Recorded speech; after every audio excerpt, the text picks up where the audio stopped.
वो बच्चे को कर्ज नहीं देती है। मां जो होती है बच्चे को एकदम मदद करती है। और जो मेरा डिसअपॉइंटमेंट है, और मैं राजनीतिक तौर से नहीं बोल रहा हूं, मैं हिंदुस्तान के हिंदुस्तान के साइड से बोल रहा हूं, जो पैकेज होना चाहिए वो कर्ज का पैकेज नहीं होना चाहिए। वो डायरेक्ट आज जो जरूरत है किसानों के जेब में, मजदूरों के जेब में, जो हमारे माइग्रेंट वर्कर चल रहे हैं उनके जेब में एकदम पैसे डालने की जरूरत है। और मैं आज भी विनती करता हूं, सरकार से विनती करता हूं कि आप कर्ज जरूर दीजिए, मगर भारत माता को अपने बच्चों के लिए साहूकार का काम नहीं करना चाहिए। भारत माता को अपने बच्चों को एकदम पैसा देना चाहिए, क्योंकि आज उनको पैसे की जरूरत है। जो माइग्रेंट सड़क पे चल रहा है उसे कर्ज की जरूरत नहीं है, उसे जेब में पैसे की जरूरत है। जो किसान तड़प रहा है उसको कर्ज की जरूरत नहीं है, उसे पैसे की जरूरत है। और पैसे की कोई कमी नहीं है। तो ये एक मेरा मेन मैसेज था, राजनीतिक मैसेज नहीं है। क्योंकि मैं ये इसको इसलिए बोल रहा हूं क्योंकि अगर हमने, देखिए, जब मां अपने बेटे को पैसा देती है उसके दो कारण होते हैं। सबसे बड़ा कारण प्यार होता है कि मां बाप अपने बच्चों को प्यार करते हैं। और फिर दूसरा कारण होता है बच्चा माता और पिता का भविष्य भी होता है। ये जो लोग आज तड़प रहे हैं, ये जो लोग आज सड़क पे भूखे प्यासे चल रहे हैं, ये हिंदुस्तान के भविष्य हैं। और ये हमारे भाई हैं, ये हमारी बहनें हैं, ये हमारे माता पिता हैं। इनको हमें पूरा समर्थन करना है, और सिर्फ सरकार को नहीं। मैं आपको, रिपोर्टर्स को धन्यवाद करना चाहता हूं कि आप खड़े हुए और आपने जो हिंदुस्तान में हो रहा है, जो सड़कों पे हो रहा है, हाईवेज पे हो रहा है, वो आपने पूरे देश को दिखाया। तो आपने भी ये अच्छा काम किया। हमारी भी जिम्मेदारी बनती है, ऑपोजिशन की भी जिम्मेदारी बनती है, सरकार की भी जिम्मेदारी बनती है। हम सबको एक साथ काम करना है। मगर मैं विनती करता हूं कि आज जो हमारी जनता है, जो गरीब जनता है, उनको पैसे की जरूरत है। और नरेंद्र मोदी जी को मैं प्यार से बोल रहा हूं कि इस पैकेज को रिकंसिडर करना चाहिए। और इसमें डायरेक्ट ट्रांसफर की जो हमने बात की थी, सीधा का सीधा बैंक अकाउंट में पैसा डालने की जो बात की थी, 200 दिन की नरेगा की जो बात की थी, किसानों को डायरेक्ट पैसा देने की जो बात की थी, उसके बारे में नरेंद्र मोदी जी सोचें। क्योंकि ये जो लोग हैं ये हमारा भविष्य है। इन्हीं लोगों ने हिंदुस्तान को खड़ा किया है। और मैंने सुना है कि पैसे ना देने का कारण रेटिंग्स की बात है। कहा जा रहा है कि अगर हमने आज थोड़ा डेफिसिट बढ़ा दिया तो जो बाहर की एजेंसीज हैं वो हिंदुस्तान की रेटिंग डाउन कर देंगे और हमारा नुकसान होगा। और मैं प्रधानमंत्री जी से प्यार से कहना चाहता हूं कि हमारी जो रेटिंग है वो हिंदुस्तान बनाती है। हमारी जो रेटिंग है उसको हमारे किसान बनाते हैं, मजदूर बनाते हैं, छोटे बिजनेस वाले बनाते हैं, बिग बिजनेस वाले बनाते हैं। आज उनको हमारी जरूरत है, उनको पैसे की जरूरत है।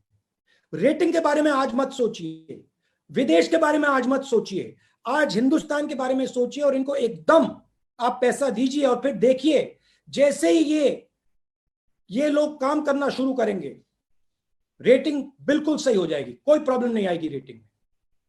हमें हिंदुस्तान के दिल को देखकर डिसीजन लेना है, विदेश को देखकर डिसीजन नहीं लेना है। तो ये मेरा मेन शुरुआत का मैसेज था। अब आप सवाल पूछिए। Thank you sir. मैं सबसे पहले उत्तर प्रदेश से, अच्छा, दो चीजें मैं कहना चाहता हूँ। और थोड़ा मैं शायद अंग्रेजी में भी बोल दूं कि जो मेरे साउथ के जो मित्र हैं उनको भी थोड़ा वो भी इसको प्रयोग कर सके। Randeep, it's okay, should I speak in English? Absolutely, sir. For our friends from South India, there was a demand, sir. So, India is in a crisis, and everybody is in a crisis. Small businesses are in a crisis. They are future employment. Farmers are in a crisis. Laborers are in crisis. And our people, it is heartbreaking to see our people, millions of our people, walking on the highways with no food, no water. I don't want to make a political statement, but I have a serious reservation about the nature of the package that the government has given. And I would like the government to reconsider. It is good that they have taken this step. It's not a bad step. But the most important thing right now is that we put money directly into the hands of our poor people. When a child has an accident or gets hurt, the mother or the father do not give him a bank loan. They do not give him credit. A mother is ready to give whatever food she has to her son or her daughter. And that is the spirit that the government of India should employ. The government of India should not worry about what the foreigners are going to say, what the agencies are going to say. The government of India should have faith in our small and medium businesses, should have faith in our people, in our farmers, faith in the people who are walking on the streets, and immediately give them money in their pocket without a single thought. And there is a reason for this. Because if we do not support our small businesses now, if we do not support our farmers now, if we do not support our migrants now, our economy will not start. And if our economy does not start, the question of ratings does not arise. So I would like to ask the government, and with all respect, I would like to ask the Prime Minister to think about putting money directly into the bank accounts of our people. In the Congress party, we had an idea called Nyay. Do Nyay temporarily. Don't do it permanently, do it temporarily, but please start putting money into the small businesses, into the farmers, into the migrants' bank accounts. Because if we do not, we will have a catastrophic result. What is going to come if we do not do that is going to be much worse than what we have seen. It is going to overshadow the disease of COVID. So that is my main message. I'd like to say two other things. One, there have been numerous tragedies. There have been tragedies where people have died, and I would like to offer my condolences to all those people, those families who have lost loved ones. And finally, one point about the lockdown. The lockdown is not a simple thing. We have to, when we open the lockdown, we will have to open the lockdown and we will have to make a transition. It is very important that we open the lockdown intelligently and carefully without sacrificing the vulnerable people. We cannot sacrifice our old people. We cannot sacrifice our people who have diabetes, heart disease, hypertension, kidney disease. We have to protect them. And it is the primary duty for everybody to do that. Hindi में भी ये आखिरी बात बोल देता हूं, जहां तक लॉकडाउन का सवाल है, लॉकडाउन एक ऑन ऑफ स्विच नहीं है. लॉकडाउन को समझदारी और होशियारी से हमें लिफ्ट करना है, ध्यान से लिफ्ट करना है. ये एक इवेंट नहीं है, ये एक प्रोसेस है और इसको हमें ध्यान से, होशियारी से और समझदारी से लिफ्ट करना है. और सबसे जरूरी बात, जो हमारे वनरेबल लोग हैं, जो बुजुर्ग लोग हैं, जो हार्ट पेशेंट्स हैं, जो लंग डिजीज के पेशेंट्स हैं, जो हाइपरटेंशन के पेशेंट्स हैं, जो किडनी डिजीज के पेशेंट्स हैं, उनकी रक्षा हमें कर कर ये लॉकडाउन हटाना है. तो ये मेरा ओपनिंग स्टेटमेंट था. अब आप कोई भी सवाल पूछिए. धन्यवाद. बहुत बहुत शुक्रिया सर. श्री केसी वेणुगोपाल जो जनरल सेक्रेटरी है आईसीसी ऑर्गेनाइजेशन है, he has also joined you. We welcome him also to this special press conference. May I, sir, begin I with thought you were saying K.C. Venugopaal is going to ask me a question. Of course, I'm sure he has plenty of questions that he asks all of us, sir. बताइए. You Uttar Pradesh से ABP Ganga से अनुभव शुक्ला जी, क्या आप अपना सवाल पूछेंगे? आप अपने आप को अनम्यूट करिए और सवाल पूछिए, अनुभव जी. अनुभव जी को हम ढूंढ रहे हैं. राहुल जी, सबसे पहले तो नमस्कार. एक सेकंड अनुभव जी.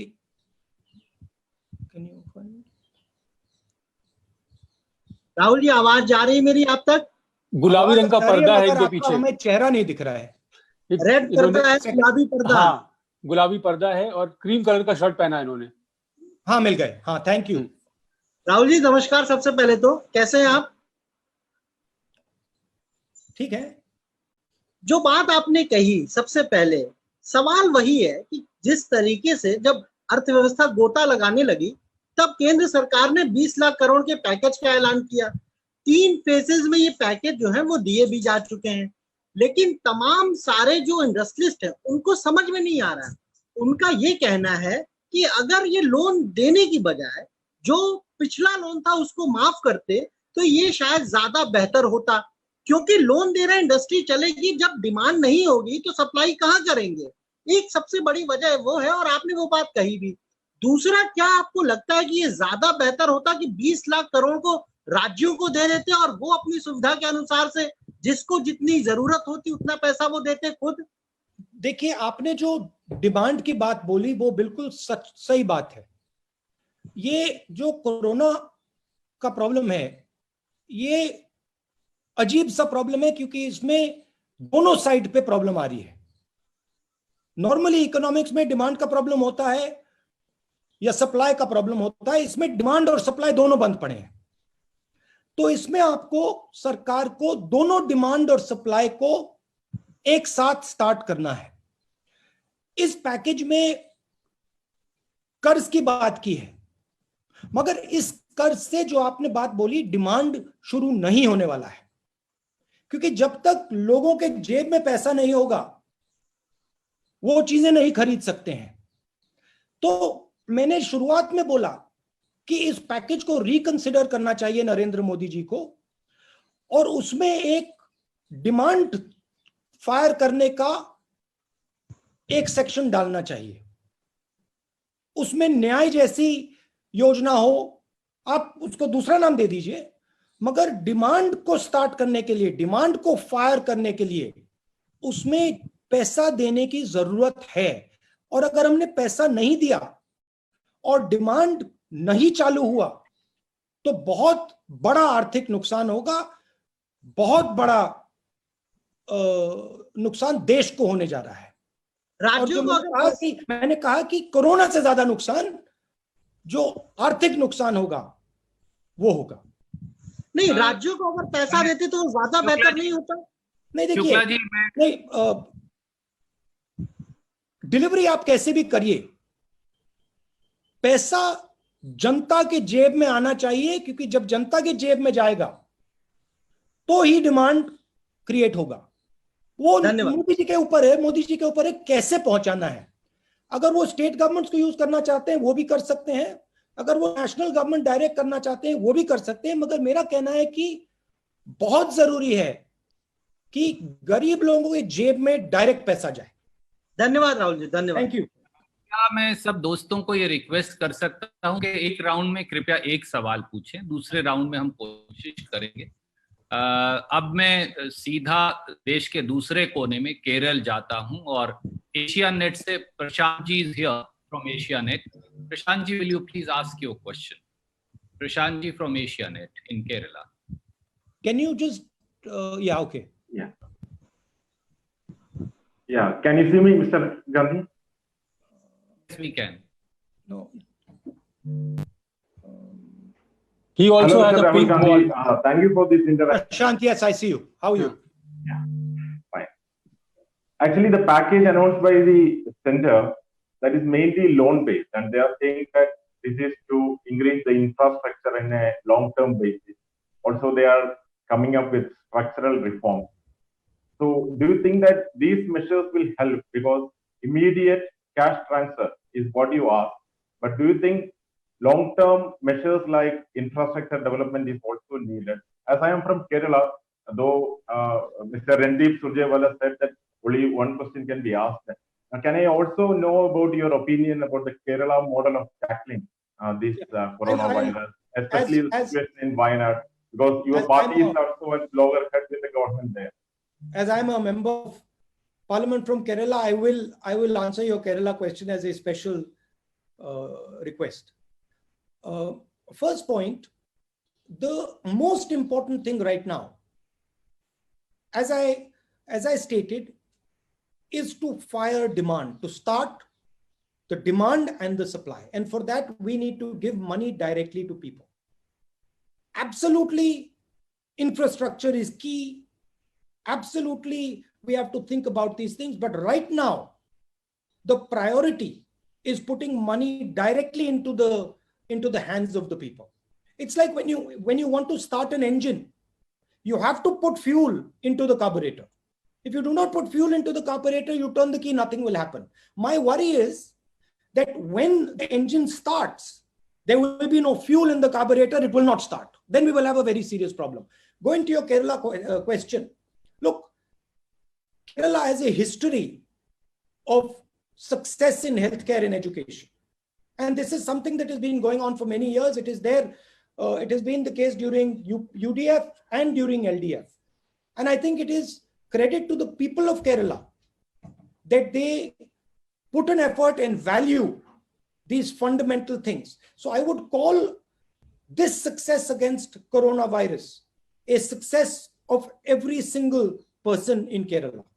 And I think it is a tremendous success of all Keralites, and it is an example for others. Thank you, sir. Thank you, Prashant ji. May I now go to the another side of the country, to Gujarat. Ronak Patel ji is here from ABP Asmita. Hi Rahul. थोड़ा रौनक पटेल जी, थोड़ा background आपका कैसा है? मेरा yellow है. Yellow है.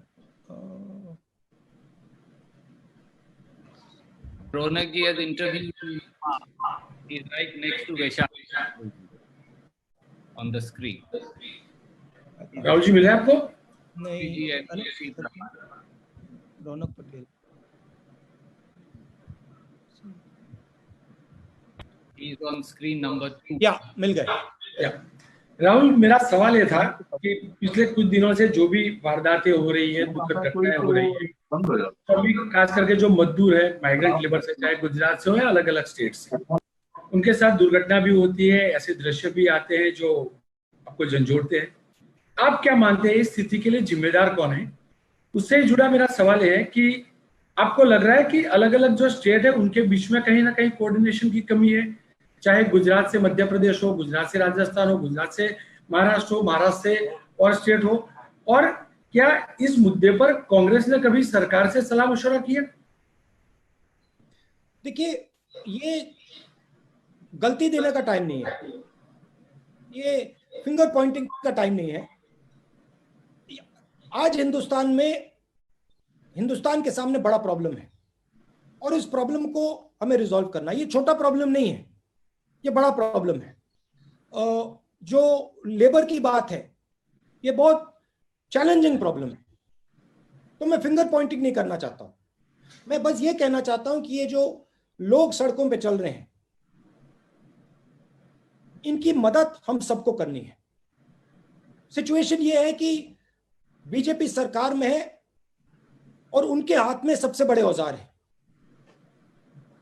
तो उनको उनकी ज्यादा जिम्मेदारी बनती है. हम ऑपोजिशन में, हमारा भी काम है, हमारा संगठन है, हमारा भी काम है, और जॉइंटली एक काम सबको करना पड़ेगा. स्टेट्स की कोऑर्डिनेशन में कोई कमी रह सकती है, मगर उसको रिजॉल्व करना है. हम ये नहीं कह सकते कि हाँ भैया मध्य प्रदेश और इसके बीच में कोऑर्डिनेशन की कमी है. वो बात छोड़िए, रेजोल्यूशन की बात करते हैं, आगे बढ़ते हैं. और जो आंधी आने वाली है, क्योंकि आने वाली है, वो जो चैलेंज है उसको हम एक साथ मिलकर कन्फ्रंट करें. Thank you, Ronak ji. May I now go to another part of the country, to Assam. From Parag News, Pranoy Bordoloi ji, please come in. Yeah, hello. Can you hear me? Yes, I can. Yes. Hi. Yeah, good afternoon, Nadeem. Rahul ji.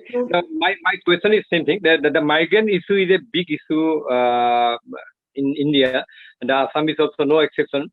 So lakhs of people from Assam, they are stranded in different parts of the India. So what do you think? Whether the government of Assam as well as the government of India is doing appropriate steps? They are doing properly to evacuate the people from those places to their home states. As I already mentioned, it is a very challenging job. There might be discrepancies, but I don't want to raise or finger point about the discrepancies. This is not the time or the place. Whenever something like this happens, it is easy to point fingers. I don't want to do that. But our people are in pain. They are struggling. Millions of people are walking towards their homes. And it is our duty as the opposition, it is the duty of the government of India and all of us to protect them, to help them. And so I think the spirit should be one of trying to do as much as we can to make their life easier. And I think it is fundamental that we give direct money to them. It is very important that we get at their most difficult time in their life. They are not going to have a more difficult time than this. It is important that we are holding their hand and that they understand and that they believe that India is holding their hand and India is not going to let them down.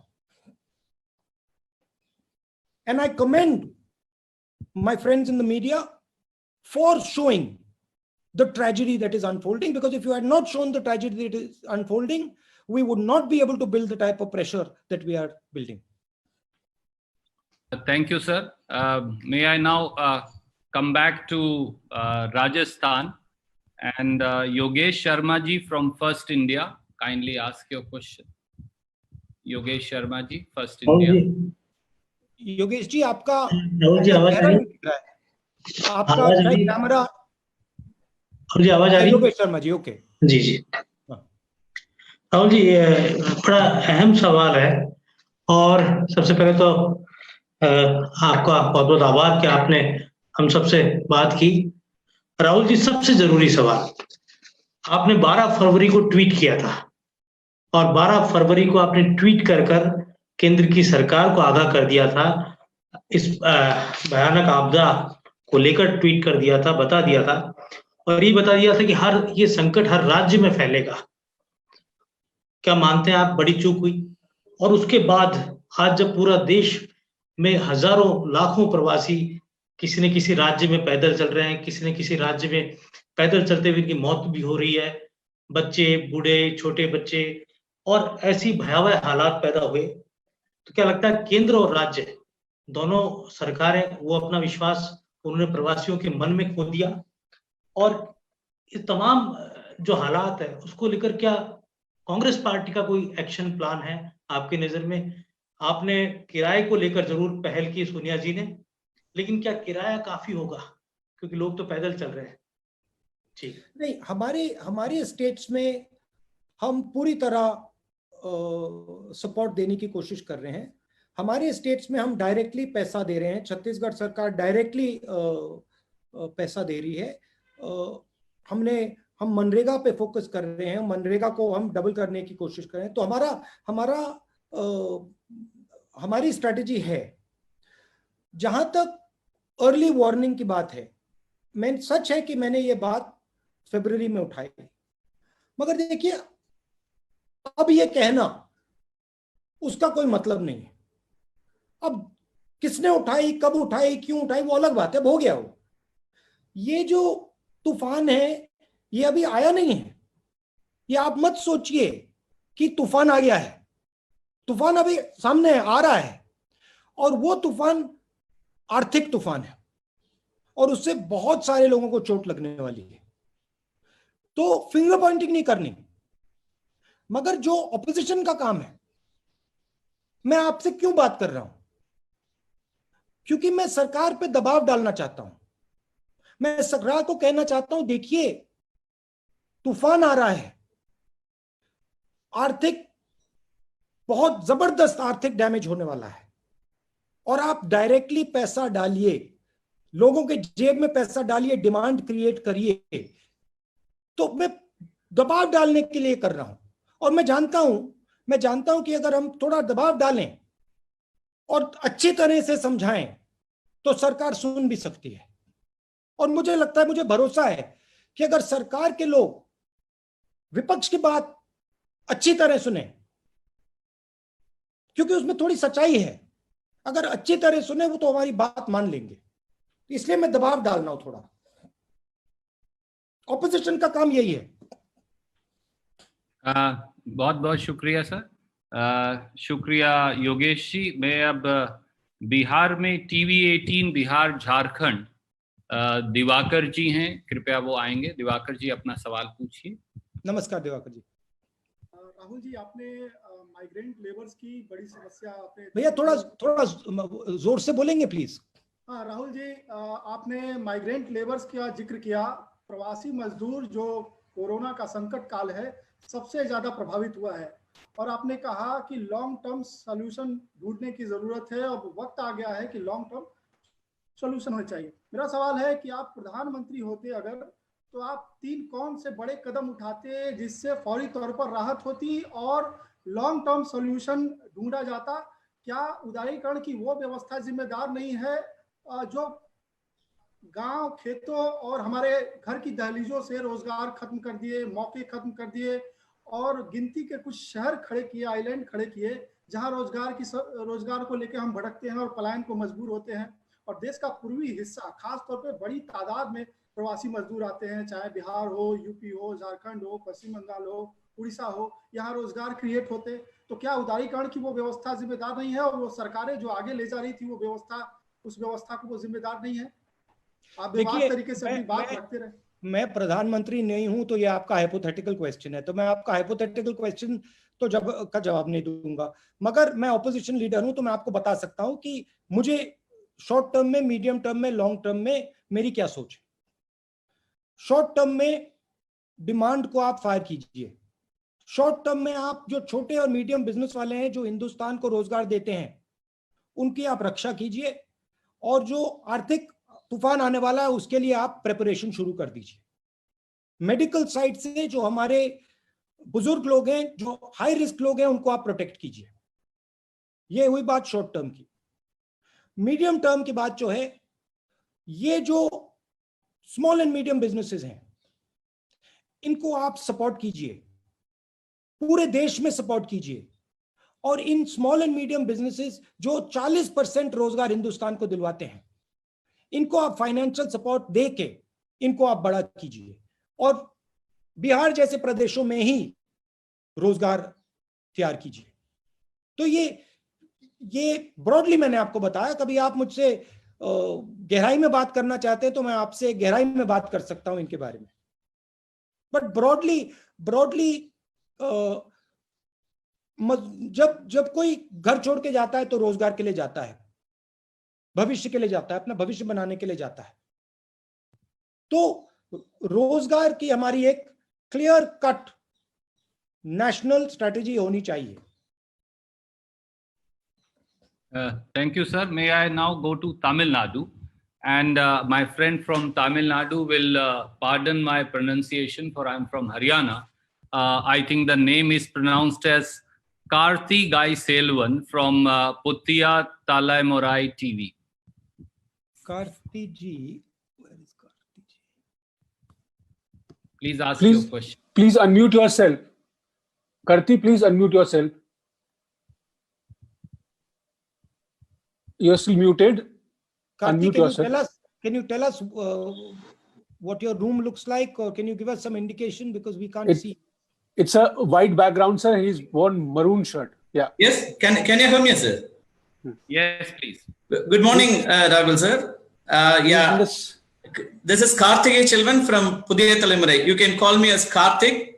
It's New Generation Media. Yeah. Happy to have this session.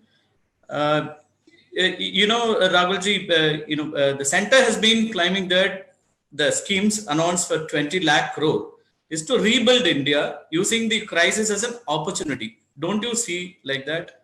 It's like 1991 where we went for a reformation. Similarly, we are using this corona crisis as an opportunity to rebuild India. That's what the centers claims. Don't you see like that?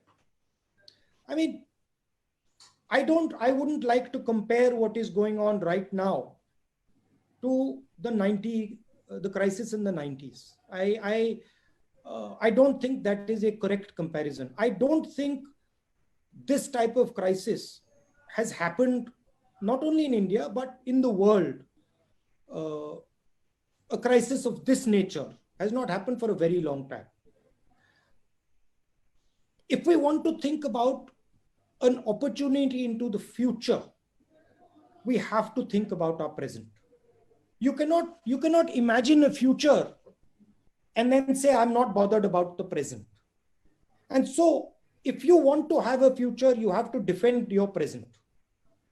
And currently there is tremendous pain. In Tamil Nadu, I know many, I've seen pictures of many migrants who are walking from Tamil Nadu. These people are the future of India. We have to protect them.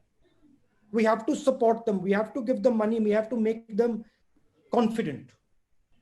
And so, yes, there is a potential for a future transformation, but that will come later. But right now, today, we have to think about what is going to happen to all our old people. We have to think what is going to happen to our people who have heart disease, who have lung disease, and we have to protect them. Thank you. Thank you, sir. May I now request Mukesh Rajput ji from Kabre Abhi Tak, Haryana and Himachal to ask his question. Mukesh Rajput ji. Mukesh Rajput ji, you have to unmute yourself. जी शुक्रिया सुरजेवाला जी। राहुल जी नमस्कार। मैं आपको याद दिलवाना चाहूंगा, आप ही के पिताजी कहा करते थे कि सरकार जो पैसा देती है, 1 रुपया देती है तो 15 पैसे आम आदमी तक पहुंचते हैं।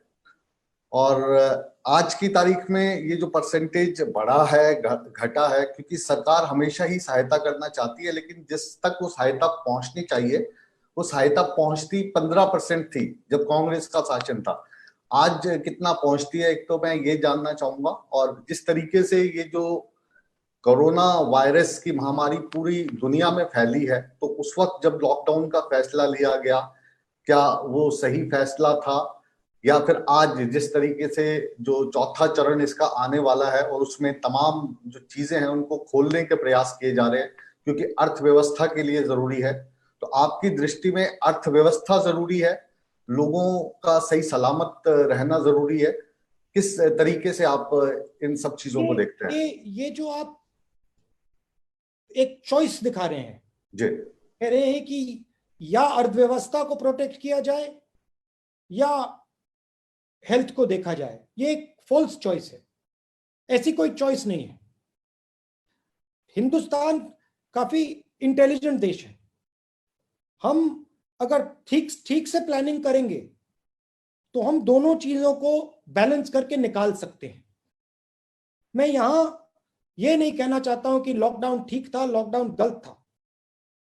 मुझे यह दिख रहा है कि लॉकडाउन हुआ और अब हमें लॉकडाउन से होशियारी से, इंटेलिजेंस से, समझदारी से निकलना है। किस प्रकार निकलना है? ना हमें इकोनॉमी को सैक्रिफाइस करना है, ना हमें अपने बुजुर्ग लोगों को सैक्रिफाइस करना है। यही तो प्लानिंग होती है। इसीलिए तो प्लानिंग की जाती है कि ये जो कॉम्प्रोमाइजेस होती हैं, ये सही कॉम्प्रोमाइज हम निकाल पाए। तो आइडिया होना चाहिए कि जो हमारे रिस्की लोग हैं, कमजोर लोग हैं, उनको पूरा प्रोटेक्ट करें और अर्थव्यवस्था को जल्दी से जल्दी शुरू करें। ये एक चॉइस नहीं है, ये एक फॉल्स चॉइस है कि एक ही करा जा सकता है, दोनों करे जा सकते हैं। Thank you, sir. May I now request Asif Iqbal ji from Z Salam. Ragna ji, I'm coming to you also. Asif Iqbal ji from Z Salam to come. Rahul ji आदाब। मैं ब्लू शर्ट में हूं और मुझे उम्मीद है आप गए में। जी सर, सबसे पहले तो बहुत मुबारकबाद कि आप लोगों ने इतनी बड़ी पहल की। आपकी मीडिया टीम भी बधाई की पात्र है कि इस तरह की इनोवेशन हुई। राहुल जी, इस वक्त आप जर्नलिस्ट हो गए हैं, आप दो बड़े लोगों से आपने बातचीत की, बहुत सारे सवाल किए, रघुराम राजन जी से और अभिषेक चटर्जी से। तो उन दोनों लोगों से आपको क्या पॉइंटर मिला? वो ऐसे कौन से गुरु मंत्र कह ले या तमाम सवालों के आपके जवाब कह ले जो आर्थिक अर्थव्यवस्था को मजबूत करने के लिए उन लोगों ने आपको कुछ पॉइंटर दिए हों? वो पूरा हिंदुस्तान जानना चाहता है। और उसी में छोटा सवाल और कि क्या आपको लगता है, क्योंकि आपने बहुत ही अच्छी बात कही कि मैं इस वक्त कोई सवाल जवाब नहीं करना चाहता, सरकार पे कोई आरोप नहीं लगाना चाहता, मैं बस आगे की मुझे चिंता है, क्योंकि आप बार बार ये बात कह रहे हैं कि आगे तूफान आने वाला है। वो कौन सा ऐसा तूफान होगा जिसके जवाब के लिए आपको जो सजेशन है जो आप केंद्र सरकार को देना चाहते हैं? क्योंकि आपने कहा कि मैं दबाव बनाना चाहता सरकार पे कि सरकार हमारी तमाम सवालों को गंभीरता समझे और जाने और उसका इलाज ढूंढे। तो प्लीज। देखिए, आपका पहला सवाल क्या था? सॉरी सर, दोनों लोगों से आप मुलाकात की, आपने सवाल किए, रघुराम राजन जी और देखिए, मैं जर्नलिस्ट नहीं बन रहा हूं, तो आपको मतलब घबराना नहीं चाहिए। मैं आपका रोल नहीं अपना रहा हूं। मैं अपने काम में मेरे बहुत सारे लोगों से बातचीतें होती हैं, कॉन्वर्सेशंस होते हैं, और वो बंद ऑफिस में होते हैं, बंद कमरों में होते हैं। मगर कभी कभी वो जो कॉन्वर्सेशंस होते हैं काफी इंटरेस्टिंग होते हैं, काफी गहरे होते हैं, काफी इंटरेस्टिंग होते हैं। तो मैंने सोचा कि क्यों नहीं मेरे जो कॉन्वर्सेशंस होते हैं, जो मेरी जो बातचीत होती है, एक झलक मैं बाहर भी दिखा दूं। क्यों ये सिर्फ मेरे ऑफिस के अंदर या बंद कमरे में रहे, क्यों नहीं मैं थोड़ी एक झलक बाहर दिखा दूं। तो आइडिया ये था। और आपने शब्द प्रयोग किया बड़े आदमी। देखिए, मेरे मुताबिक बड़ा कोई नहीं होता है। ज्ञान सबके पास होता है, समझ सबके पास होती है। तो जरूर हमने रघुराम राजन जी से बात की, जरूर हमने नोबेल लॉरिएट से बात की, मगर हम आम जनता से भी बात करते हैं, हम किसानों से भी बात करते हैं, हम मजदूरों से भी बात करते हैं। तो ये भी कॉन्वर्सेशन जो होते हैं, ये भी हम आपको दिखाएंगे, घबराइए मत। मैं सिर्फ जो बंद कमरे में मुझे सुनाई दे रहा है, मैं बाहर जनता को एक झलक दिखाना चाहता हूं। तो ये रही पहला सवाल। दूसरा सवाल क्या था? आप म्यूट हो गए हैं सर।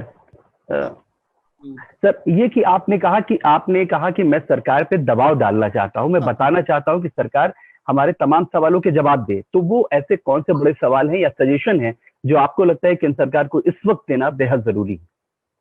वो मैंने 2-3 बार बोला, और मैं प्यार से दबाव डालना चाहता हूं। मैं सजेशन दे रहा हूं, मुझे भरोसा है कि सरकार इनको कंसिडर करेगी, क्योंकि जो मैं बोल रहा हूं वो सिर्फ एक व्यक्ति नहीं बोल रहा है। बहुत सारे लोगों से मैंने बात की है, मजदूरों से मैंने बात की है, इकोनॉमिस्ट से मैंने बात की है, कैप्टन्स ऑफ इंडस्ट्री से बात की है, छोटे बिजनेस वालों से बात की है। और जो मैं कह रहा हूं, डिमांड क्रिएशन की जो बात की, सीधा पैसा डालने, बैंक अकाउंट में पैसा डालने की बात की, ये सिर्फ मेरी सोच नहीं है, ये बहुत सारे लोगों की सोच है, और मैं उस सोच को आगे रख रहा हूं। और मुझे पूरा भरोसा है कि इस बात को नरेंद्र मोदी जी गंभीरता से लेंगे, इसको नरेंद्र मोदी जी करने की कोशिश करेंगे। Thank you sir. मेन बात है कि जो इकोनॉमी है, उस इंजन को, जैसे इंजन को प्राइम किया जाता है, कार्बोरेटर में फ्यूल डाला जाता है, उस इंजन को एकदम प्राइम करने की जरूरत है, एकदम इंजन में फ्यूल डालने की जरूरत है, और आज करने की जरूरत है। Thank you, sir. May I now go to Karnataka to TV9, our friend Ranganath Bhardwaj ji. Raghunathji is right here. Can you please ask your first unmute yourself, sir? Raghunathji, you are not unmuted. सुन रहे हैं? राहुल जी नमस्कार. नमस्कार. Blue background, black shirt.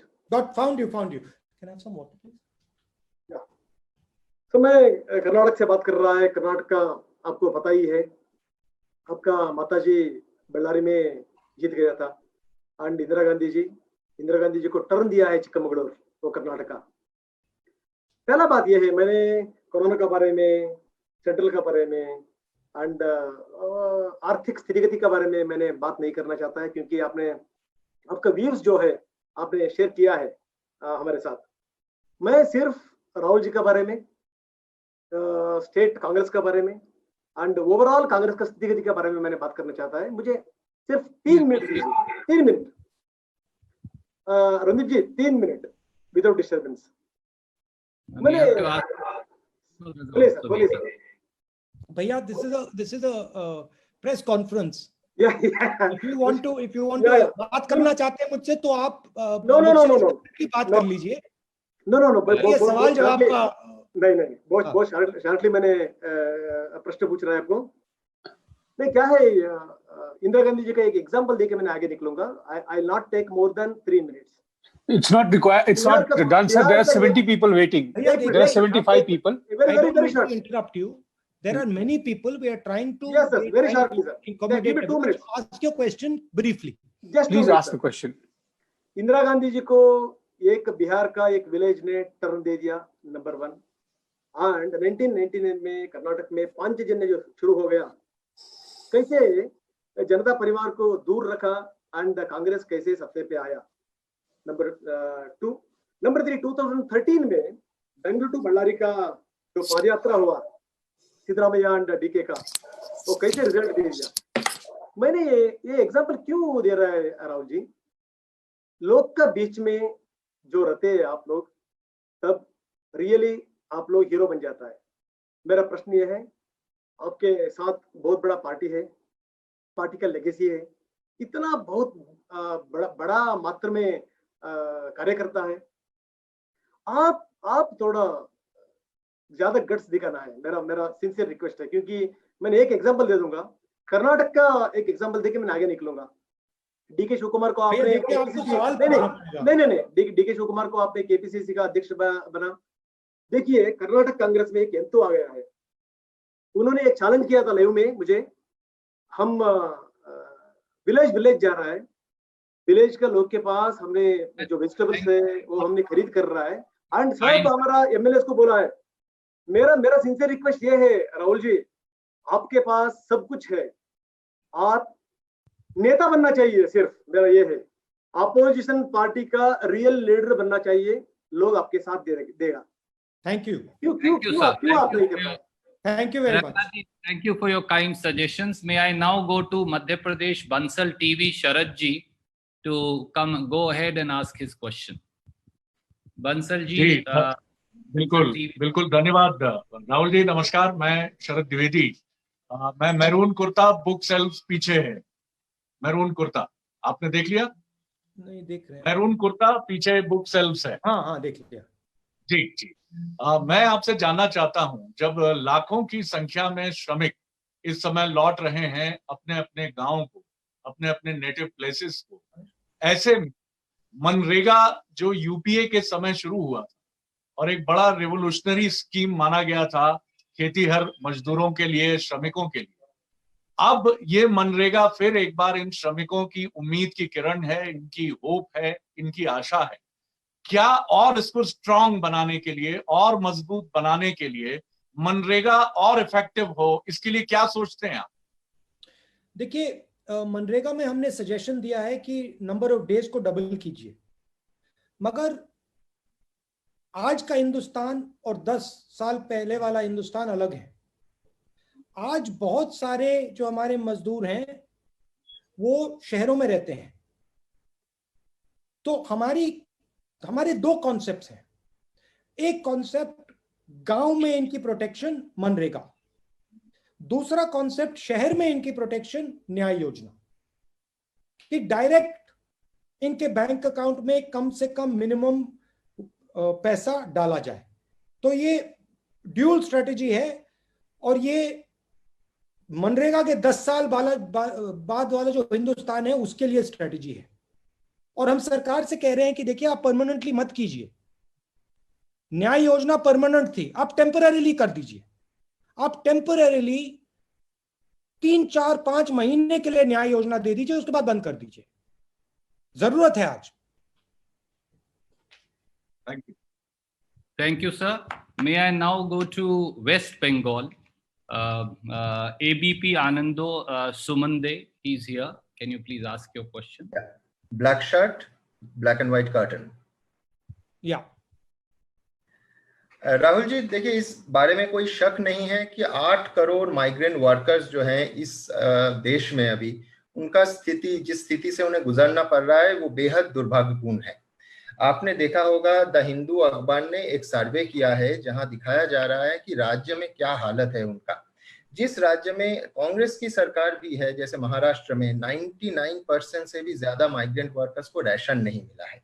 आपने सही कहा है कि finger Poynting नहीं करना चाहिए, लेकिन जहां आपका मिलीजुली सरकार भी है, क्या महाराष्ट्र सरकार पे कांग्रेस दबाव डालेगा कि इन लोगों के लिए कुछ करना चाहिए? एक डिफरेंशिएशन है। कांग्रेस सरकार और अलायंस सरकार अलग होती है। कांग्रेस सरकार में जिस प्रकार से कांग्रेस पार्टी दबाव डाल सकती है, वो अलायंस सरकार पे उतना दबाव नहीं डाल सकती। ये आपको डिफरेंशिएशन देखना पड़ेगा। कांग्रेस सरकार पे भी एक शॉर्ट टर्म या लॉन्ग टर्म प्लानिंग होगा आप सरकार में। अगर आप कांग्रेस स्टेट्स को देखें एंड छत्तीसगढ़ जैसे स्टेट्स को देखें तो we are very very aggressive. States where we are in alliance, we put pressure, but it is a conversation with other parties. So it results in a different type of an outcome than when there's only Congress. But we definitely are putting pressure on our partners, and certainly we are pushing Congress governments to be very aggressive in helping the poor migrants who are walking. Thank you, sir. May I now go to Maharashtra, since that's one state I've not gone to so far. Our friend Deepak Bhatuse, if I'm pronouncing it correctly, please apologize for my pronunciation, from Zitas, Maharashtra. Namaskar. Yes, I can see you, sir. दीपक भाई सवाल पूछिए। आपने फिर mute कर लिया अपने आप को। अनम्यूट करिए Deepak ji in the blue shirt. No, sir, you have to unmute yourself. Deepak ji, you have to unmute. No, you are still not on. या अभी हुआ। राहुल जी नमस्कार। नमस्कार दीपक जी। महाराष्ट्र एक सबसे बड़ा स्टेट है जहाँ पे इंडस्ट्री सबसे ज्यादा है, इन्वेस्टमेंट सबसे ज्यादा है। लॉकडाउन की वजह से महाराष्ट्र जैसे और भी स्टेट है जिनका रेवेन्यू लॉस बहुत बड़ी पैमाने पे हो रहा है। जैसे अगर महाराष्ट्र की बात करें तो यहाँ का रेवेन्यू लॉस अजम्पशन है कि 1,40,000 करोड़ तक जाएगा। अभी जो 20 लाख करोड़ का पैकेज सेंट्रल गवर्नमेंट ने अनाउंस किया उसमें स्टेट्स के लिए कोई हिस्सा नहीं है। क्या महाराष्ट्र जैसे जो बड़े स्टेट्स है, जैसे कोविड का भी प्रभाव यहाँ पे ज्यादा है, उनको ज्यादा से ज्यादा मदद मिले, इसलिए अपोजिशन पार्टी के तौर पे कांग्रेस कुछ सरकार पे प्रेशर बनाएगी? और दूसरा, क्या अब तक जो मदद सरकार से सेंट्रल गवर्नमेंट की तरफ से हो रही है उसमें कुछ भेदभाव आपको दिखाई दे रहा है? जैसे भाजपा शासित राज्य की तरफ ज्यादा ध्यान दिया जा रहा है और जो नॉन बीजेपी स्टेट से उनके तरफ थोड़ा निगलिजेंस का दौर है सेंट्रल गवर्नमेंट का, ऐसे कुछ आपको दिखाई दे रहा है?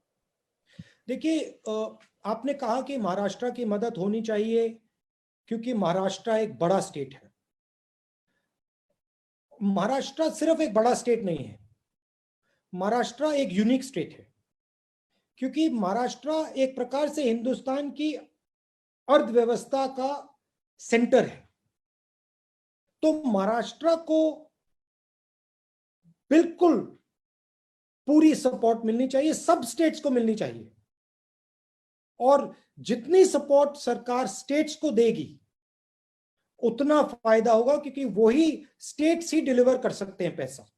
स्टेट्स ही लीड कर सकते हैं, कोविड की लड़ाई को लीड कर सकते हैं।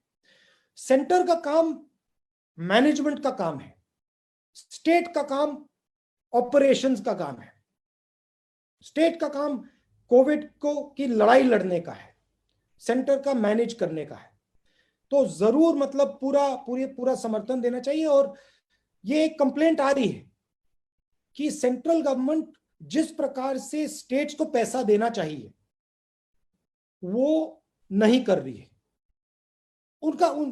देखिए स्ट्रैटेजी अलग हो सकती है, उनकी सोच हो सकती है कि नहीं हमें सेंट्रलाइज करके करना है, मेरी सोच है कि सेंट्रलाइज करके बात नहीं बनेगी।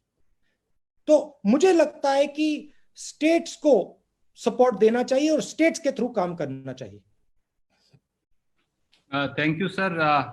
I am in the process now winding up the press conference. There are many questions, but I'll still try and take some.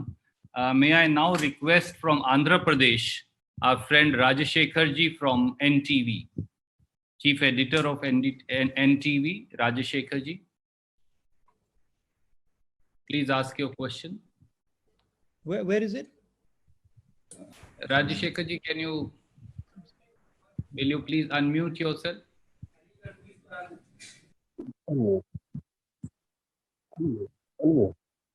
Okay, before I then, since he's next to come in, can I in the meanwhile go to Mr. Balwant Takshak of Punjab Kesari, Delhi, Punjab, Haryana. Shri Balwant Takshak, please.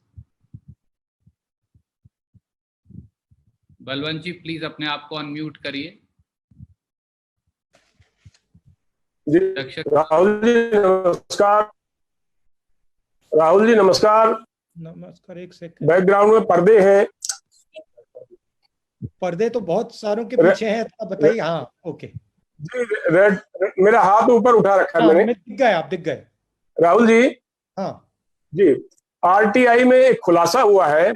हाँ, RTI में एक खुलासा हुआ है कि विदेशों से आने वाले अधिकांश यात्रियों को मार्च महीने में स्क्रीनिंग से छूट दी गई थी। क्या आपको लगता है कि ये गंभीर चूक थी जिसकी वजह से हम 2 महीने से लॉकडाउन झेलने को मजबूर है और देश की अर्थव्यवस्था तहस नहस हुई है? इसके साथ ही प्रधानमंत्री ने जो 20 लाख करोड़ का पैकेज घोषित किया है, इससे लोगों के चेहरे पर तसल्ली और संतोष दिखाई देना चाहिए था, लेकिन बेचैनी और पीड़ा ज्यादा है। क्या वजह है इसकी? इसकी वजह यह है कि ये क्रेडिट पैकेज है, इसमें पैसा नहीं है, पैसा डायरेक्टली नहीं दिया जा रहा है। और पूरा हिंदुस्तान जानता है कि आज इस इमरजेंसी में, इस मुश्किल में पैसा डायरेक्ट जाना चाहिए, बैंक अकाउंट में जाना चाहिए, किसान के हाथ में जाना चाहिए, मजदूरों के हाथ में जाना चाहिए, स्मॉल मीडियम बिजनेसेस के हाथ में जाना चाहिए, और वो नहीं हुआ है। और इसीलिए ये बातचीत आज हम कर रहे हैं कि मैं चाहता हूं कि सरकार इसको रिकंसिडर करे, क्योंकि इससे नुकसान होने वाला है। जहां तक फिंगर पॉइंटिंग बात है, किसने क्या किया, वो मैं नहीं करना चाहता। वो आप मुझसे 3, 4, 5 महीने बाद पूछना। Thank you, sir. Ranjita ji from the ETV Urdu and the entire ETV network, please come in. Ranjita Jha ji. Ranjita ji, first unmute yourself, please.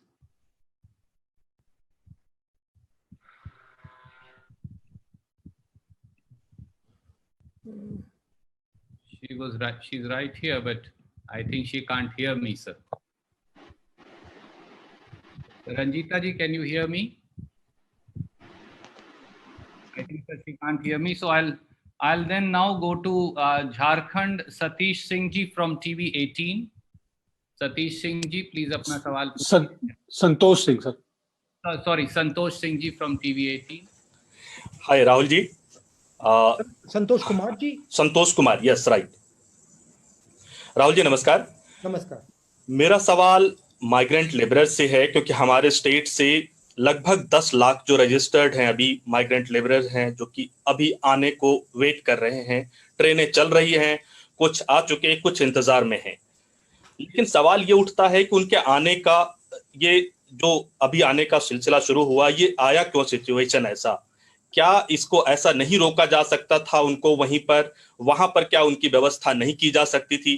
क्योंकि उन सब के रहने के लिए वहां जगह थी, उनके पास स्टोव थे, उनके पास खाना बनाने के लिए सब कुछ था। क्या ये जो राशन की व्यवस्था अभी यहाँ सरकार कर रही है वो वहीं अगर हो जाती तो शायद अभी, क्योंकि झारखंड बहुत ही गरीब स्टेट है, आर्थिक हालत अगर देखें तो यहाँ पर हेल्थ फैसिलिटीज उतने नहीं है। अब हमारे लिए बड़ी चुनौती जो है वो अब इनके स्वास्थ्य को लेकर है कि अगर यहाँ कोरोना गांवों तक फैला तो हमारे पास कैसे हम इन्हें बचाएंगे। पहला सवाल तो ये है। दूसरा, आप कह रहे हैं कि डीबीटी, हमारे सरकार ने यहाँ जितने भी लेबरर्स हैं उनके फैमिली को 2000 रुपए ट्रांसफर पर मंथ करने की बात कही है और की भी जा रही है। तो ये जो सिलसिला है ये कब तक अभी चलेगा? आपका क्या नजरिया है जो डीबीटी की बात कर रहे हैं? आप कितने डीबीटी की बात कर रहे हैं और कितने समय के लिए कर रहे हैं? तीसरा, क्योंकि लॉन्ग टर्म में डीबीटी बहुत बड़ा सॉल्यूशन बनता नहीं है, तो लॉन्ग टर्म के लिए क्या नजरिया है? क्योंकि ये लेबरर्स जो हैं ये स्किल्ड हैं, इनको क्या हम अपने ही स्टेट में अगर काम की व्यवस्था करें, इसके लिए लेबर रिफॉर्म्स की बात करनी पड़ेगी, इसके लिए कई ऐसे चेंजेस की बात करनी पड़ेगी। देखिए, जो न्याय योजना का कॉन्सेप्ट हमारा था वो लॉन्ग टर्म कॉन्सेप्ट था और हमने कैलकुलेट किया था, बिल्कुल सस्टेनेबल तरीके से वो किया जा सकता था। मगर कोरोना के समय हमने सरकार को एडवाइस किया कि आप टेम्परेरीली 3-4-5 महीने के लिए न्याय योजना जैसा प्रोग्राम 50% लोगों को, सबसे गरीब लोगों को आप डायरेक्ट पैसा दीजिए। आइडिया डिमांड को स्टार्ट करने के लिए, और ये किया जा सकता है, ये कोई बहुत महंगी चीज नहीं है। ये 65-70 हजार करोड़ में ये काम किया जा सकता है, हमने कैलकुलेट किया है। जहां तक रोजगार की बात है, मैंने पहले भी बोला, रोजगार स्मॉल एंड मीडियम बिजनेसेस पैदा करते हैं और स्मॉल एंड मीडियम बिजनेसेस को आज प्रोटेक्शन की जरूरत है, पैसे की जरूरत है, सपोर्ट की जरूरत है। जो समझदारी और होशियारी से जो भी हम स्टेप लें, चाहे वो लॉकडाउन लगाने का स्टेप हो, चाहे वो लॉकडाउन हटाने का स्टेप हो, ये एक इवेंट नहीं है, ये बहुत कॉम्प्लिकेटेड प्रोसेस है और हमें इन चीजों को समझदारी और होशियारी से सोच समझ के करना चाहिए। और मैं आगे की बात कर रहा हूं, अभी ये बात खत्म नहीं हुई है। देखिए, अभी लॉकडाउन को खोलने की बात हो रही है। अगर हमने बिना सोचे समझे लॉकडाउन को खोल दिया, नुकसान होगा। मगर खोलना है तो सोच के समझ के लोगों को प्रोटेक्ट करके करना है। माइग्रेंट्स की बात, माइग्रेंट्स को सेफली पहुंचाना था, आज भी वो चल रहे हैं। मैंने सरकार को रेकमेंड किया है कि जल्दी से जल्दी इनकी मदद करके इनको होम स्टेट तक पहुंचाया जाए और फिर इनको टेस्ट किया जाए और इनको सेफली घर पहुंचाया जाए। Thank you, sir. I am now concluding. There are many questions, but I want to first come to Odisha because we haven't been able to give a chance there. From Kalinga TV, Somejit Patnaik ji, editor-in-chief, is here. Somejit ji, will you please ask your question? Odisha Kalinga TV.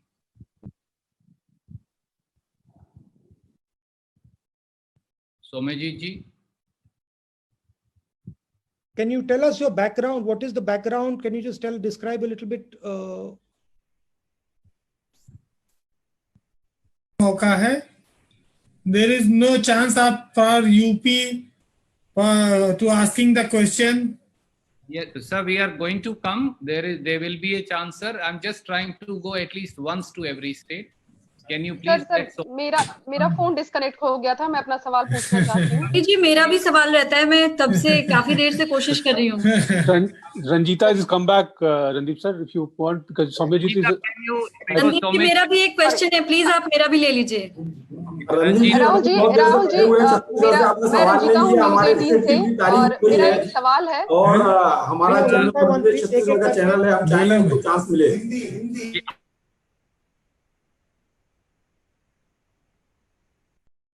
आदरणीय साथियों, मेरा आपसे एक अनुरोध है, अगर हम सब बोलेंगे तो किसी का प्रश्न नहीं सुन पाएगा। रंजीता जी, will you now first come in since you had got disconnected and then we will go to other friends. We will go to Chhattisgarh, sir, don't worry. जी राहुल जी, मेरा सवाल है आपसे कि आपने जितने भी वीडियो कॉन्फ्रेंसिंग के जरिए प्रेस कॉन्फ्रेंस किया है, हमेशा अपने श्रमिक मजदूरों की समस्याओं को रखा। आपने हमेशा कहा कि मजदूरों को लेकर सरकार को एक प्लान बनाना चाहिए।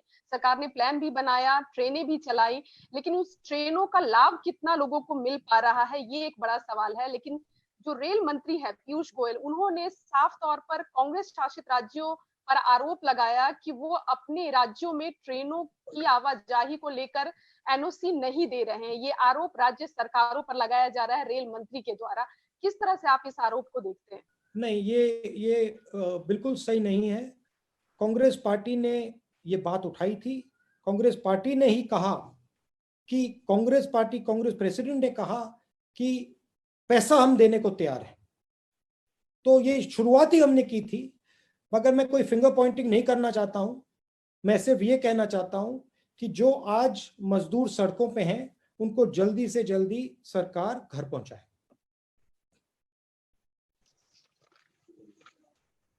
Thank you. Shirish Mishra ji from IBC Chhattisgarh. Rahul ji, मैं ब्लू टी शर्ट में हूं और मेरा आईबीसी का लोगो उसमें दिख रहा होगा, मेरी ब्लू टी शर्ट में। हाँ, नमस्कार। आपको याद होगा मैंने आपका नीमच में इंटरव्यू किया था 11 मई को, और मुझे ये इस बात का सौभाग्य प्राप्त हो रहा है कि मैं आपसे 1 साल बाद उसी समय बात कर रहा हूँ, लगभग 2 दिन बाद। तो सबसे पहले तो इस बात के लिए बहुत बहुत धन्यवाद कि आपने हमारे राज्य की तारीफ करी, छत्तीसगढ़ की तारीफ की। हालांकि हमारा चैनल मध्य प्रदेश छत्तीसगढ़ का चैनल है। मध्य प्रदेश में भी आपकी गवर्नमेंट अच्छा काम कर रही थी। आपने जिस तरह से बात की थी पहले कि तूफान आने वाला है, फिर आपने बोला सरकार पर दबाव बनाना है। जब मैंने आपसे इंटरव्यू किया था तब आपने बोला था कि प्यार समझाना है। तो आप तो लगातार उनको प्यार समझा रहे हैं, उनको समझ में नहीं आ रहा है। मैं देख रहा हूँ कि आप और पोलाइट हो गए हैं। हालांकि आप चाह रहे हैं कि दबाव बनाया जाए उन पर, और हम लोग उसमें साथ में आपकी जो डायरेक्ट ट्रांसफर स्कीम है वो बहुत अच्छी स्कीम है। छत्तीसगढ़ में बहुत अच्छा काम हो रहा है। मैं चाहूंगा कि छत्तीसगढ़ में उस काम को थोड़ा सा और बढ़ाया जाए। और मजदूरों को लेकर जो बात अभी एक और सज्जन ने पूछी है कि वो केंद्र सरकार ऐसा आरोप लगा रही है, और अभी मैंने देखा एक न्यूज चैनल में भी इस बात को लेकर भूपेश बघेल जी को चैलेंज किया गया। तो मैं चाहूंगा कि कांग्रेस इस मामले में एग्रेसिव होके बात को सामने लाए और मजदूर सुरक्षित रूप से पहुंचे। और जो आपने बात की है, तो जिस तरह सोनिया गांधी जी ने थोड़ा कंक्लूड करिए क्योंकि बहुत सारे साथी और जी सोनिया जी ने जिस तरह से रेल के किराए को लेकर इनिशिएट किया, तो उसके बाद केंद्र सरकार एक्शन में आई। तो क्या सोनिया जी से आप बोलेंगे कि इस बात को लेकर भी वो इनिशिएट करें ताकि फिर केंद्र सरकार एक्शन में आए? देखिए, ये राजनीतिक सिस्टम है, सरकार है, ऑपोजिशन है। हमारा रोल दबाव बनाने का रोल है। हम दबाव नफरत से बना सकते हैं, प्यार से भी बना सकते हैं, अच्छी तरह बोल सकते हैं, गलत तरीके से भी बोल सकते हैं। सोनिया जी से आप बोलेंगे? तो हमारी चॉइस है कि हम अच्छी तरह बोलें, बिना फिंगर पॉइंटिंग किए बोलें, प्यार से बोलें और उनके सामने रखें। देखिए, हमने 2-3 सुझाव जो दिए थे, पैकेज में 1-2 सवाल एक्सेप्ट किए गए, मगर हमारा जो पैकेज की जो फिलॉसफी थी कि डिमांड और सप्लाई को स्टार्ट करना है, पैसा जेब में देना है और क्रेडिट देना है। वो जो दूसरा पार्ट था जेब वाला इन्होंने नहीं किया, तो हम उस पर थोड़ा प्रेशर बना रहे हैं। छत्तीसगढ़ में कुछ दिन पहले मेरी चीफ मिनिस्टर से बात हुई और मुझे बता रहे थे कि वो डायरेक्टली अब पैसा लोगों के जेब में डाल रहे हैं। तो काफी सक्सेसफुल चीज है, काफी अच्छी चीज है, और यही हमारी कोशिश है कि बाकी स्टेट्स में भी ये काम शुरू हो जाए। मगर देखिए, एक प्रॉब्लम है जो मैं आपको क्लियर बता देता हूं। और वो सिर्फ छत्तीसगढ़ का प्रॉब्लम नहीं है, वो हिंदुस्तान के हर प्रदेश का प्रॉब्लम है कि जितना पैसा सेंट्रल लीडरशिप को, सेंट्रल गवर्नमेंट को, प्रदेशों को देना चाहिए वो दे नहीं रही है। तो वो भी एक बॉटलनेक बन रहा है। वो सब चीफ मिनिस्टर्स यही कह रहे हैं, बीजेपी के चीफ मिनिस्टर भी ये कह रहे हैं। Thank you sir. Sir Orissa से हम कनेक्ट नहीं कर पाए थे। राधा माधव मिश्रा जी हैं, editor OTV, he is here. Please ask your question. He is logged in from the studio itself. Yes. जी राहुल जी नमस्कार। दो सवाल है मेरा। पहले तो आप पहले भी बोल चुके हैं कि जो कोरोना के लिए टेस्टिंग होता है, RT-PCR टेस्टिंग, उसे एग्रेसिव और स्ट्रेटेजिकली करना चाहिए। तो क्या उसमें कहीं पर चूक हुई है अभी तक? क्योंकि अभी हर्षवर्धन स्वास्थ्य मंत्री जी बोल रहे हैं कि हम इसी महीने में 1 लाख पर डे टेस्ट करने के लिए अभी सक्षम हुए हैं। तो दूसरा सवाल है कि जैसे कि प्रधानमंत्री जी ने बोला है कि लोकल के लिए वोकल बने, तो स्वदेशी प्रोडक्ट के लिए क्या ये सही मौका है? क्योंकि सारे जो माइग्रेंट लेबरर्स हैं अभी गांव लौट रहे हैं, तो जो लोकल प्रोडक्ट्स है, स्वदेशी है, खादी है, उसके लिए एक बढ़िया मौका है, ये एक सही बात है, उसे बढ़ावा देना चाहिए। नहीं, वो लोकल वोकल ये सब बात ठीक है, मगर अभी जेब में पैसे की जरूरत है। तो लोकल वोकल जब ही होगा जब उसके पेट में भोजन होगा। तो इसलिए जल्दी से जल्दी उसको सपोर्ट देनी है। कोरोना के बाद, जैसे पहले किसी ने कहा कि कोरोना के बाद हम अपॉर्चुनिटी निकाल सकते हैं, मगर आज हमें कोरोना से लड़ना है। दूसरा मेरा सवाल था टेस्टिंग को लेकर, क्या एग्रेसिव टेस्टिंग में कहीं पर We will take your second question in the finger Poynting की बात हो जाएगी। टेस्टिंग ठीक नहीं हुई। अब देखिए जो हुआ, अब हमें आगे देखना है। 2-3 प्रॉब्लम्स हैं। एक, इकोनॉमी को उसका स्टार्ट करना है, डिमांड क्रिएट करना है। दूसरा, जो हमारे लेबरर्स हैं, जो मजदूर वापस घर जा रहे हैं, उनको कंफर्ट देनी है, कॉन्फिडेंस देनी है, उनको भरोसा देना है कि वो वापस शहर आ सकते हैं, बिना डरे आ सकते हैं। तो ये 2-3 बड़ी चीजें करनी है। टेस्टिंग की बात आप मुझसे 3-4 महीने बाद पूछिए, मैं आपको पूरा बता दूंगा। Thank you sir. मैं 1.25 घंटा से ज्यादा हो गया है और लगभग 23-24 प्रश्न हो चुके हैं। हमने बाकी के सब सवाल आपने जो आप भेजते जा रहे हैं, मैं नोट करता जा रहा हूं। जो सेकेंड इंटरेक्शन राहुल जी करेंगे, मैं ये प्रयास करूंगा कि वो सारे सवाल जो इस बार नहीं हम ले पाए, उन सारे चैनल्स और साथियों से वो भी हम ले। with permission of Rahul ji, I will say now that if we can conclude, we have about 200 more questions. Sir. Can I, Randeep ji, can I just say 2 things? Yes, sir. So, आप लोगों को थोड़ी comfort मिल जाए। देखिए, हम national media का press conference करते थे और एक्चुअली 2 मीडियाज हैं, एक नेशनल मीडिया है, एक रीजनल मीडिया है। हमारी कोशिश रहेगी कि हम दोनों के साथ बात करें। तो नेशनल मीडिया का प्रेस कॉन्फ्रेंस होगा और रीजनल मीडिया का भी प्रेस कॉन्फ्रेंस होगा, और ये पहला प्रेस कॉन्फ्रेंस है, मगर आप भरोसा करिए ये आखिरी प्रेस कॉन्फ्रेंस रीजनल मीडिया का नहीं होगा। ये रेगुलरली हम आपके साथ बातचीत करेंगे, और जो लोग आज सवाल नहीं पूछ पाए वो कल जरूर सवाल पूछ सकेंगे। और रणदीप जी, जिन्होंने आज पूछा उनको आप लाइन में पीछे कर दीजिए, और जो नहीं पूछ पाए उनको आप लाइन में आगे कर दीजिए।